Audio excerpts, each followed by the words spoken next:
I'm a janitor at a rehab for teens. The rules are terrifying. The new hire. I thought it was just a simple janitor gig. Quiet nights, good pay, and a chance to stay out of the spotlight.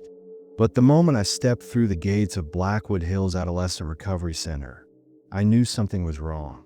There were too many locks, too many cameras, and a list of rules taped to the supply closet door.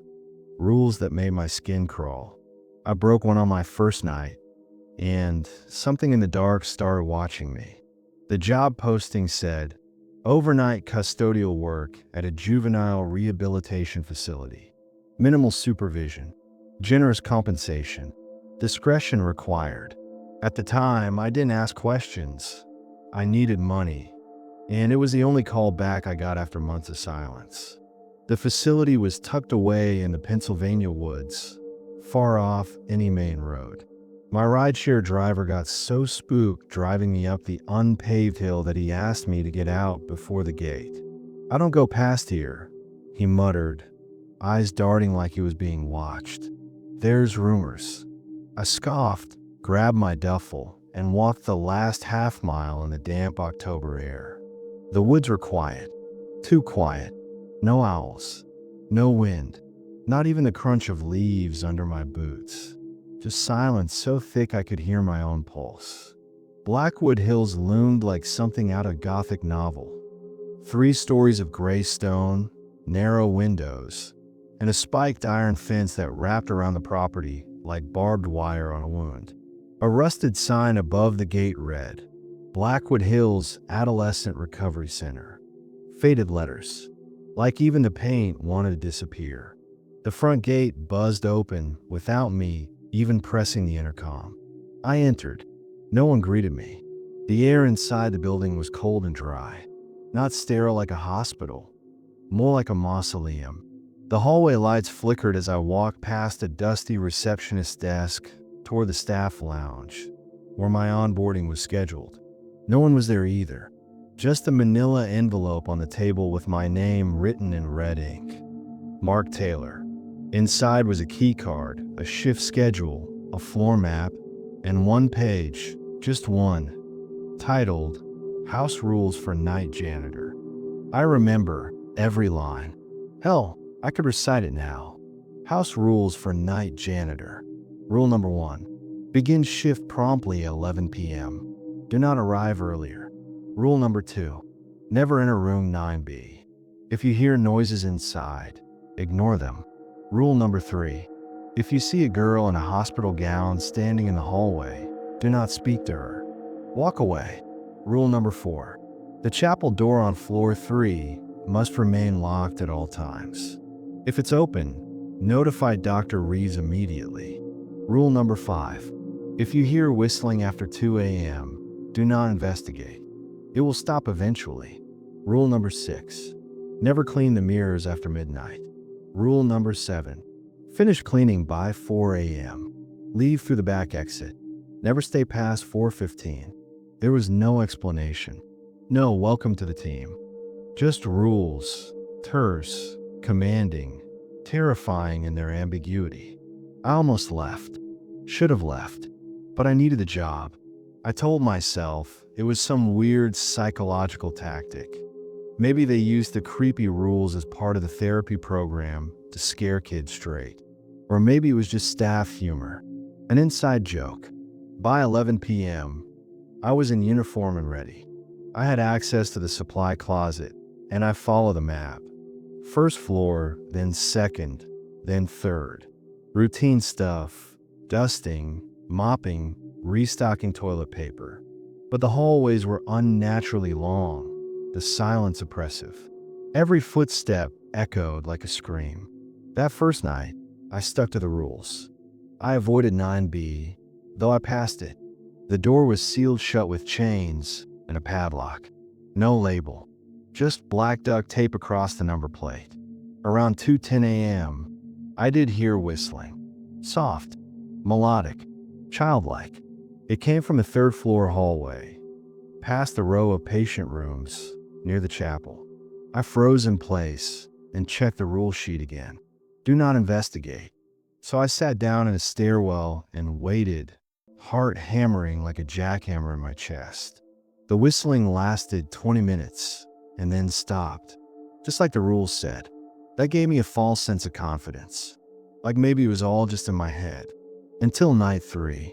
I had just finished wiping down the cafeteria when I realized I forgot to restock the paper towels in the East Wing restrooms, near room 9B. It was around 12:30 a.m.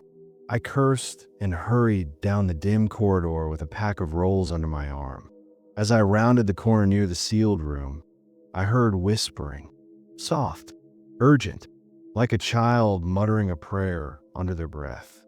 It came from inside 9B. I froze. The door was still locked. I stared at the heavy chains, the padlock, the duct tape. Then the whispering stopped and was replaced by tapping. From inside, 3 sharp knocks, evenly spaced. Then silence. I backed away, fast, but I tripped over my own boot and fell hard on the cold tile. As I scrambled to my feet, I looked down the hallway and saw her, a girl, pale, thin, dressed in a stained hospital gown, bare feet, stringy black hair hanging over her face. She stood near the nurse's station, motionless. I remembered rule number 3. Do not speak to her. Walk away. I did more than walk. I ran. When I turned the corner, I dared a glance back, and she was gone. I reported the incident the next morning to Dr. Reeves, the only staff member I'd met briefly during orientation. He was an older man, late 50s, with a limp and a tired look in his eyes like he hadn't slept in years. When I told him what happened, he didn't act surprised. He just nodded, scribbled something in a leather-bound notebook, and said, "You saw the girl. Good that you didn't talk to her.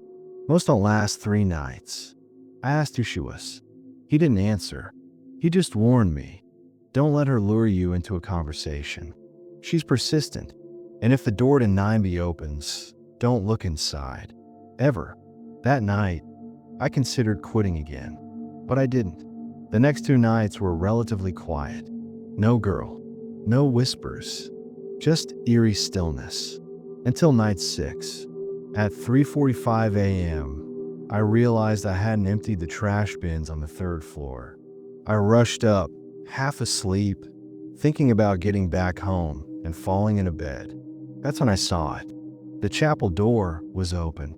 Not wide, just a crack, but enough to see inside. Enough to see the red glow.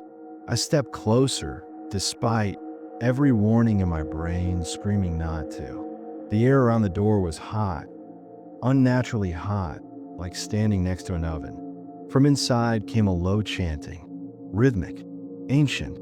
I reached for my phone to call Dr. Reeves, but my phone was dead, fully charged at the start of my shift, now completely black. That's when I noticed the girl again, standing at the end of the hallway, just beyond the dim emergency lights.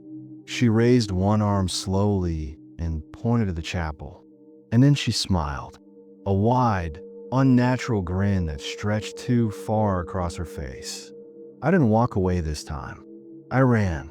I sprinted down the stairwell, skipped steps, flew down the hallway, and burst through the back exit. 3:59 a.m. I stood outside in the cold night air, gasping like I'd run a marathon, ears ringing from the pounding of my own heartbeat. The door locked behind me with a loud click. I didn't sleep that day. I just lay in bed staring at the ceiling, replaying the moment over and over.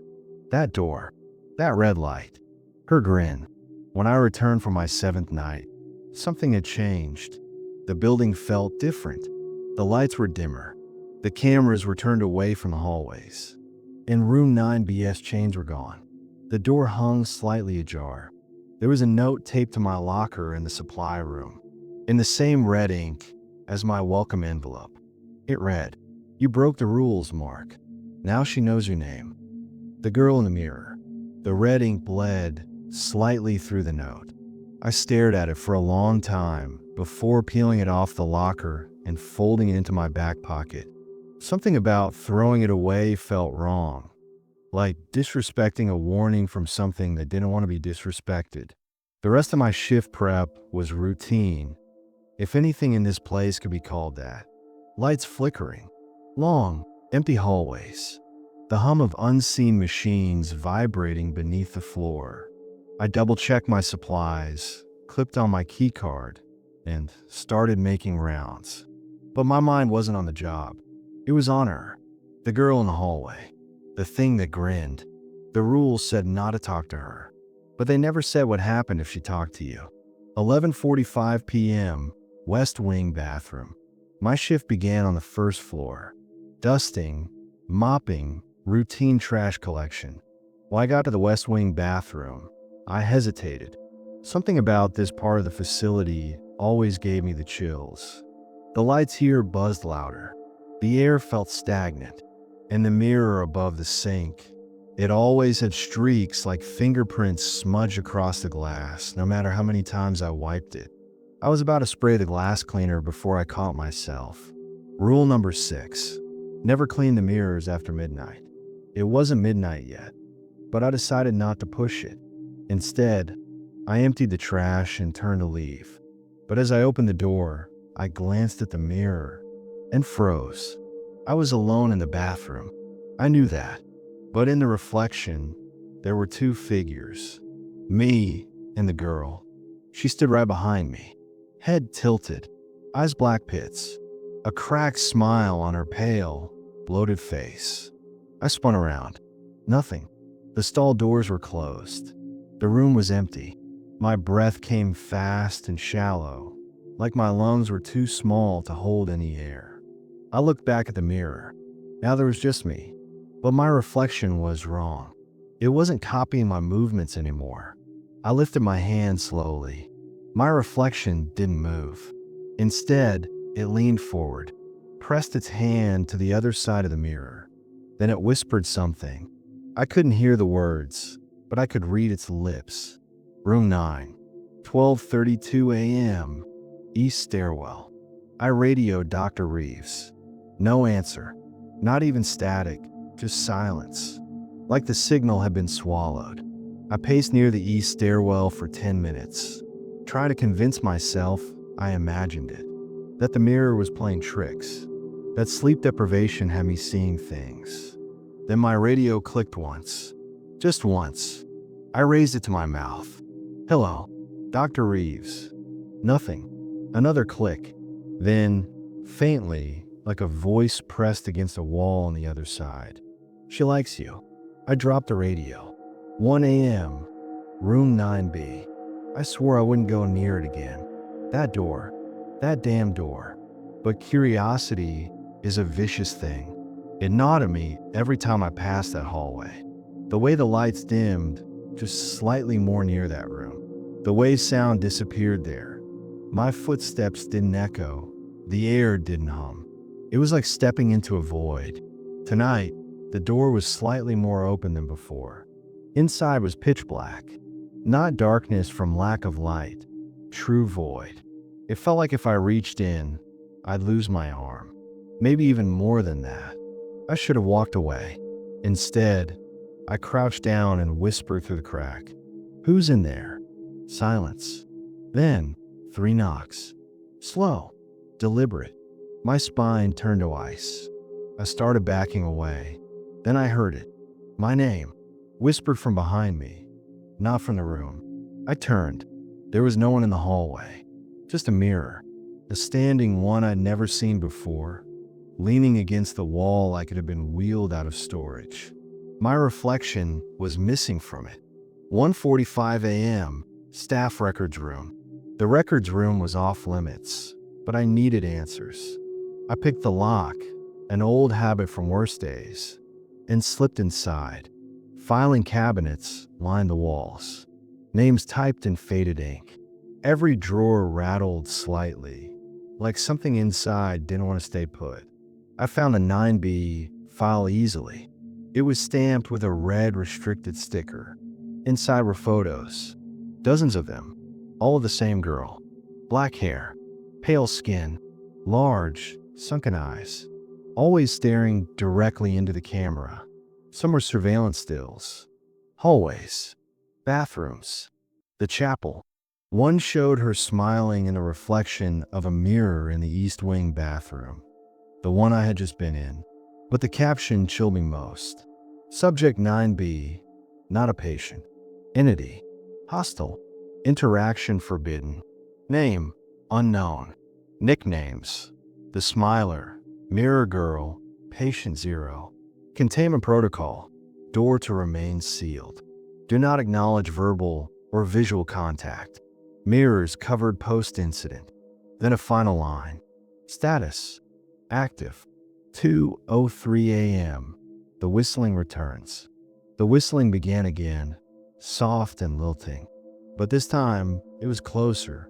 I was on the second floor, near the chapel. I ducked into a janitor's closet, heart pounding like war drums in my chest. I held my breath. The whistling came from the hallway. Then just outside the door, a shadow passed under the crack. Then I heard it. Not footsteps, dragging, like bare feet across tile. Slow, purposeful, then tapping. Tap, tap, tap, right on the door. I curled tighter, holding back a scream. A voice followed, childlike, mocking. You broke the rules, Mark. Can I come in now? I bit down on my hand to keep from making a sound. The tapping stopped. Then a laughter. She laughed all the way down the hallway. 3:10 a.m.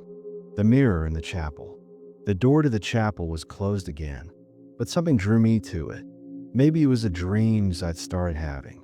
The ones where I was inside a room made entirely of mirrors, and all the reflections watched me breathe. Maybe it was the photo in the file, her face in the chapel mirror. The room was silent when I entered. Dust lay thick across the pews. Candles sat cold and unused, but the mirror behind the pulpit gleamed like it had been cleaned that very night. I approached it slowly. My reflection looked back. Then it blinked. I hadn't. I stepped closer. So did it. Then it whispered, "You can't leave, Mark. Not unless someone takes your place." I stumbled back. The mirror cracked. Spiderweb fractures spread across the glass like a living thing. The lights in the chapel died. Total blackness. And then I heard a single breath behind me. Wet. Inhuman. I turned. Nothing. But the door slammed shut behind me. 3:59 a.m. The warning. I made it out. Barely. As I reached the back exit at 3:59, I felt something watching me from every corner of the building. I didn't turn around. I didn't run. I walked straight out and didn't stop until the gate closed behind me. When I got home, my bedroom mirror had a new crack in it. Dead center. Perfectly symmetrical. On my nightstand was another note in red ink. Don't be late tomorrow. She's getting impatient. Beneath the floors. I didn't sleep the next day. Not a wink. Every time I closed my eyes, I was back in that cracked mirror, face to face with something that looked like me, but wasn't. It whispered things, promises, warnings. Sometimes it just laughed. By the time my shift came around again, I felt like I'd aged 10 years. Still, I showed up, because part of me needed answers more than it needed safety. And deep down, I knew this place wasn't done with me. 10:55 p.m. Arrival. As I walked through the rehab, the gate opened before I even swiped my card. It groaned wide like it had been expecting me. The air was heavier tonight. The building loomed darker. Shadows pooled in the corners where a light should have touched. I passed by the security booth, empty again. Inside, everything was still. Too still. I checked my phone. 10:58 p.m. 2 minutes early. I turned the corner and froze. There was someone in my locker. A boy, maybe 17. Gaunt. Eyes sunken. Skin pale, almost translucent. He was pinning something to my locker with a rusted tack. When he saw me, he gave a slow nod and then vanished into the air, like mist pulled back into a vacuum. I looked at the paper. It was another rule, but this one wasn't typed like the others. It was handwritten, scrawled like a last-minute warning. Rule number 13. If you find the hatch, leave it closed. Whatever you hear beneath it, ignore it. 12:22 a.m. The sound beneath. The night moved slowly. Too slowly. My nerves were frayed, stretched like wire under tension. I was mopping near the West Wing storage closet when I heard it. Thump, thump, thump. Not above me, not behind me, below. It was rhythmic, almost like breathing, wet and mechanical. I moved toward it like I was being pulled by a rope tied around my chest. The hallway dipped downward slightly, something I hadn't noticed before. The walls grew narrower, the floor colder. I reached the end of the corridor and noticed it. A square outline in the floor, dust-free, with a single iron ring bolted into the center. The hatch. Rule number 13 screamed in my head, but something beneath it wept. It was unmistakable. Sobbing. Human. A teenage girl's voice. Hoarse. Terrified. Help me, please. My hand hovered over the ring. Then I remembered rule number 4. No one hears what they seem. Not even the patients. I backed away, and the crying turned into laughter. Not a girl's anymore. Something deeper. Guttural. Mocking. 1:10 a.m. The unseen patient. In the staff lounge, I found a personnel log. I wasn't supposed to have access, but Dr. Reeves' tablet had been left unlocked. There were 37 listed patients. Most I'd seen in passing, escorted by staff, slumped in therapy rooms, peeking from dorm windows. But one name stood out. Patient X. Room, unknown. Diagnosis, not applicable. Condition, non-corporeal/manifesting intermittently. I scrolled through the notes. Most were redacted, except one. Patient X appears linked to mirror activity. Reports of auditory hallucinations, visual mimicry, and emotional manipulation consistent with pre-manifestation states. Last full appearance, March 19th, 1998. Incident unresolved. I checked the calendar. It was March 19th, exactly 27 years later. 2 a.m., breaking a rule. I did something stupid. I wanted to see what would happen. Needed to understand the why behind these rules. So I broke one. Rule number 3. Never enter room 6 after 2 a.m. At 2:01 a.m., I walked in. It was cold. Not air-conditioned cold, dead cold. Like a tomb. The room looked normal at first. Bed, window, a rusted desk. The walls were covered in crayon drawings, like a child had lived here. But the drawings weren't right. They were all of the same girl, over and over. No eyes, just black holes. Sometimes she had no mouth. Other times, her smile stretched from ear to ear. One picture showed her standing over a body, a janitor's uniform drawn in red crayon. There was no mirror in the room, but the window reflected me like glass. And just like before, my reflection didn't move. Instead, it pressed a finger to its lips and pointed behind me. I turned slowly. There was nothing there. But when I turned back, the reflection was smiling. 2:45 a.m., the broken circle. I found Nurse Delaney near the chapel. She looked pale, dazed, like she hadn't slept in weeks. She grabbed my arm with trembling fingers. They broke the binding circle, she whispered. What binding circle? She looked around, then leaned closer. Beneath the floor, under the hatch. It's how they sealed her. Back when they thought this was a hospital, not a prison. But it's cracked now. She's leaking out, whispering, taking pieces of people. Who is she? Delaney's eyes darted toward the wall. Not who. What? Patient X was never human. Just a door, a window, a voice. She doesn't want to leave. She wants company. Before I could ask more, she walked away, and I swear her shadow didn't follow. 3:10 a.m., the tape. I found an old cassette player in the storage closet. Someone had left a sticky note on it. Play at your own risk. There was one tape inside, labeled in shaky black ink. 9B Confession. I pressed play.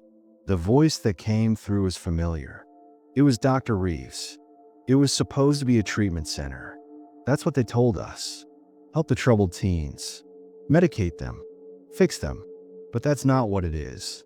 This place is a mouth. A feeding ground. It doesn't heal them. It uses them. She picks the ones who won't be missed. The quiet ones. The broken ones. And she talks to them. Through mirrors. Through dreams. Through their own reflections. Room 9B isn't a room. It's a gateway. It doesn't open with a key. It opens when someone breaks enough rules. And if you're hearing this, you're already too close. The tape snapped at that point, the ribbon curling like a dead thing. 3:55 a.m., the eye. I was heading toward the janitor's office when I passed by the East Wing mirror again. Only this time, it wasn't a mirror anymore. It was a hole, a shimmering black portal, like liquid glass. Something looked out from the other side. An eye. It blinked once. Then a hand reached through long gray, fingers too many and bent the wrong way. I ran. 3:59 a.m., the final warning. I made it out again, just as the clock struck 3:59. The gate closed behind me with a slam that felt like finality. But this time, my car wouldn't start. The engine turned over once, then died. I checked my rearview mirror and saw her, in the back seat, smiling. The mirror cracked as I stared, then spiderwebbed completely. I got out, heart racing, and saw another note pinned to my windshield wiper. This one was different, printed cleanly, officially. It said only one thing. Congratulations. You've been selected for permanent night duty. The hatch is open now. March 20th, 9:47 p.m. I didn't drive to the rehab that night. I woke up there, flat on the floor in the East Wing hallway, head pounding, uniform stained with dirt and blood I didn't remember shedding. My phone said it was 9:47 p.m. The last thing I remembered was trying to leave the parking lot. Then nothing, except the dream. A girl's face, inches from mine in the mirror, whispering, "You broke enough rules. Now the door is open." The worst part, I couldn't tell if I was still dreaming. 10:11 p.m. A different kind of quiet. There were no footsteps tonight. No staff. No patients. No alarms. The building was silent, but it wasn't peaceful. It was the kind of silence that waits, like something holding its breath. I crept to the janitor's closet. My mop was missing. So was my key ring. But on the floor was a pile of new uniforms, identical to mine, stacked neatly. Each labeled with a name tag. Each name was crossed out, all except the last one. Reynolds. That's me. 10:40 p.m. The missing rules. The hallway bulletin board had changed. The laminated rule sheet had been removed. In its place were scraps, burned edges, blood-stained corners, pinned together like a puzzle. But I recognized them. They were rules, just not the ones I'd seen before. These had titles like Phase 2 Guidelines, An Event of Breach, Protocol X, Containment Failure Procedures. One line repeated across them all. If the hatch opens, do not descend. Seal all mirrors. Assume all reflections are compromised. And underneath, in thick black marker, you've already failed. 11:03 p.m. The sound of chains. I heard them before I saw it. Chains, grinding and snapping beneath the tile floors, like something enormous was shifting below. Then, without warning, room SXS door flung open. I wasn't near it. I wasn't touching it. But the door swung with such force it cracked the wall behind it. Inside, darkness. But a voice came from within. Soft, gentle. You left me down there, Reynolds. I waited. I backed away. And the voice changed, warping, becoming something metallic and wrong. Now it's your turn. 12 a.m. Descent. The hatch was open, not partially, not cracked, wide open. The iron ring had been torn off. The floor around it was splintered like something had clawed its way out, or something was inviting me in. The rules said not to descend, but I had to know, had to understand what was underneath this place. What was feeding on the silence, the mirrors, the patience. I grabbed a flashlight and climbed down. It wasn't a maintenance tunnel. It was a stairwell. Stone, crumbling, wet, and it went down for miles. 12:20 a.m., the pit.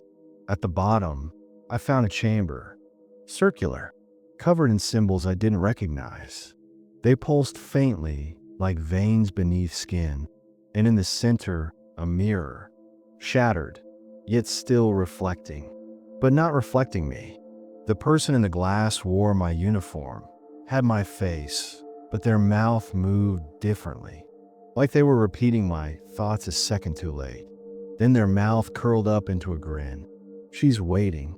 Behind the mirror, the wall split open, and I stepped into the oldest room in the rehab.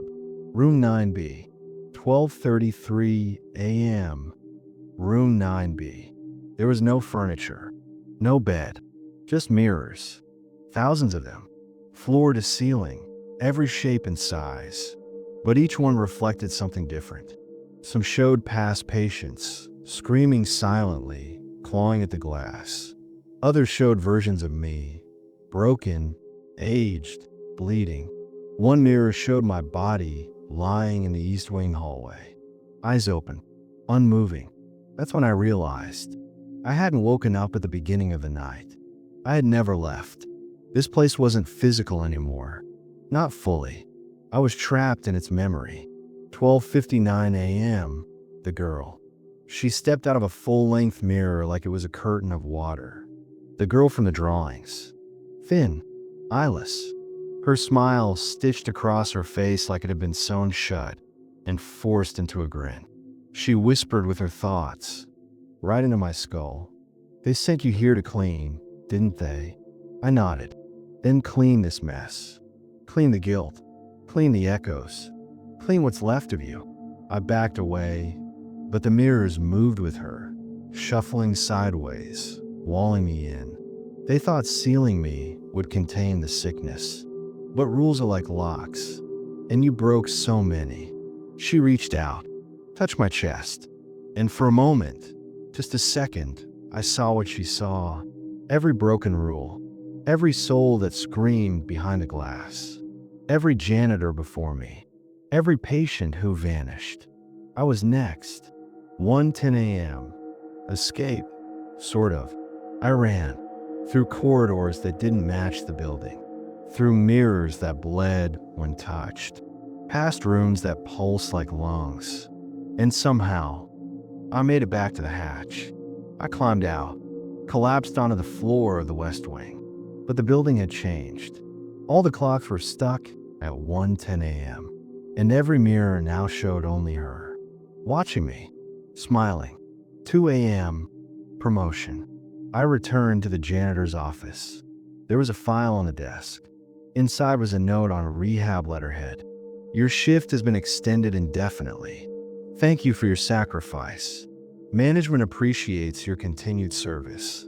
Attached was a new rule sheet. Only one line. Rule number 0. There is no leaving. Only cleaning. 3 a.m. A knock at the door. Someone knocked on the rehab's front door. 3 slow taps. I shouldn't have answered it, but I did. Outside was a young guy, nervous, holding a janitor's duffel bag. He looked exactly like I had on my first day. Hey, he said, I'm a new night cleaner. They said to ask for Reynolds. Behind me, I heard the mirrors crack, one by one. Reflections don't lie. March 21 to 1:10 a.m. Still. The clocks hadn't moved. The second hand on my watch kept twitching back. The hallway clock's glass had cracked right down the center. My phone battery showed 1%, but never died. Time had stopped for the building, but not for me, and definitely not for her. The girl in the mirrors, the one behind the hatch, the one I accidentally set free. 1:13 a.m. The new janitor. I told the new guy to wait in the front lobby. Told him I had to sign him in. Standard procedure. He nodded, nervous. God, I looked like that once, wide-eyed, unaware of the monsters behind drywall. I locked him in the lobby and left. He pounded on the window as I walked away, but he couldn't hear me whisper, "I'm sorry. I knew what happened to new hires, and I wasn't going to let it happen again." 1:22 a.m. The record room. There was only one place left to check. The record room in the admin wing. A door with a keypad and a rusted plaque that read, "For staff only. Level 3 clearance." I never had access, but tonight the door was open, and the lights inside were already on. The files weren't digital. Nothing in this place really was. Just rows of black filing cabinets, some dented, others marked with red tape. Folders scattered across the floor, most labeled with numbers instead of names. But in the far back corner, I found a drawer labeled "Janitorial Staff, Archived." Inside were photos, ID cards clipped to old uniforms, names I didn't recognize, dozens of them, each card stamped with one word in red ink. Deceased, except mine. Mine had a different stamp. Active/Phase 3. 1:36 a.m. The original blueprint. In a leather-bound binder beneath the ID cards. I found it. The original building plans. But not for a rehab center. For something older. The Blackridge Institute for Containment and Observation, 1907. Same layout. Same wings.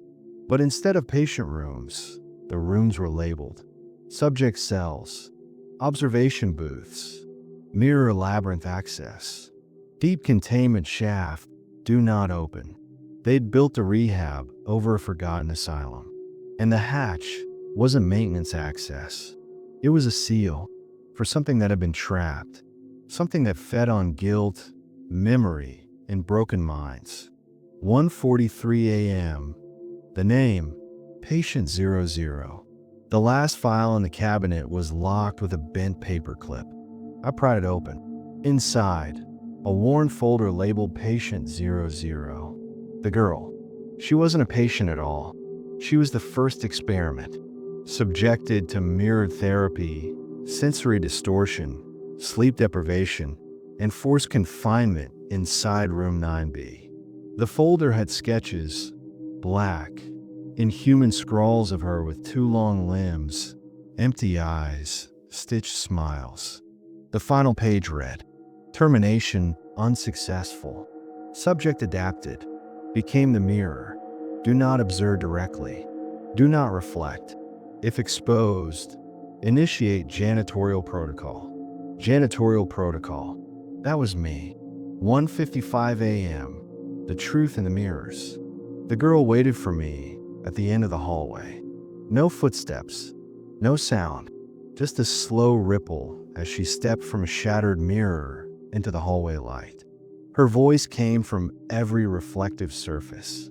They clean bodies, not the cause. You clean regret. That's why they choose janitors. She pointed at the wall. A mirror flickered to life. Inside, every mistake I'd ever made. My dad's death. The night I drank instead of driving him to the hospital. The months I pretended not to feel guilty. It was all there. You're not here because of fate. You're here because of what you are. 2 a.m. The staff meeting. The other janitors were there. The ones marked deceased. They stepped from walls, doors, even shadows. Men and women in stained uniforms. Eyes hollow. Faces frozen in grief. They didn't speak. They watched. The girl raised a hand, and they moved in sync, cleaning, mopping blood that wasn't visible, scrubbing at floors that wept black water. They weren't alive. They were reflections of people who had tried to clean guilt and became swallowed by it. She whispered to me, "Become the reflection. Join them. Serve forever. You'll never feel pain again." I looked at my hands. They were fading, becoming glass. 2:13 a.m., breaking the mirror. I ran to the old East Wing chapel, long abandoned, used now for storage. Inside, under a dusty tarp, I found what I needed: a hammer and one unbroken mirror left in the building. I took a breath, raised the hammer, and smashed the glass. The scream that came from it wasn't human. The building trembled. Reflections shattered throughout the rehab. Hallway mirrors, bathroom sinks, even security camera screens exploded into shards. The girl appeared in the shards, fragmented, furious. You can't hide from what you are. You only delay it. But I kept smashing. And then, silence. Real silence. 2:30 a.m., the exit. The clock started moving again. My phone buzzed. First time in hours. A text from an unknown number. Janitorial service complete. You may go. The hatch was sealed once more. The file room was gone. The East Wing, where it all began, had collapsed inward, like it had never existed. I grabbed the duffel bag, walked to the front lobby, and unlocked the door for the new janitor. He looked confused. What happened? Thought I heard screaming. I handed him the mop. You'll figure it out. Just follow the rules, even the ones they don't tell you. Then I walked outside, into the sunrise. March 22nd, later. I've been sitting in a diner off Highway 19 for hours now, drinking coffee that never seems to run out, watching my reflection in the window, making sure it still moves when I do. Sometimes it's slower. Sometimes it grins when I'm not. I think I left the building, but I'm not sure I ever left her. Or maybe she followed me. Or maybe I brought her. Final note. If you ever get offered a night shift janitor job at a remote rehab center, don't take it. And if you do, never break the rules, even the ones no one tells you about. Because some messes aren't meant to be cleaned. Some guilt isn't meant to be scrubbed away. And some mirrors show who you were and what you're about to become. The end.